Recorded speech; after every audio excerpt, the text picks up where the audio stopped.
Sabi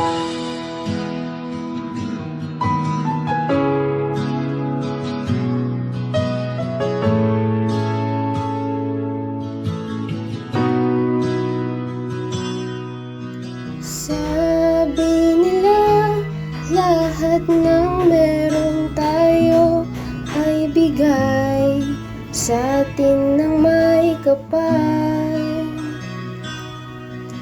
Iba-iba man ang lahi at kultura, pantay-pantay namat nagkakaisa.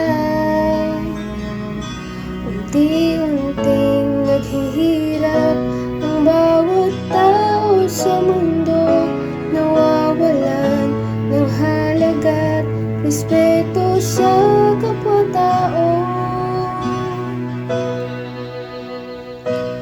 At ngayon ay simula, respeto sa kapwa-tao, tayo magpakatotoo. Bawat isa'y magkaisa, iwasan ang pang-aabuso, karapatay sa puso. Mula noon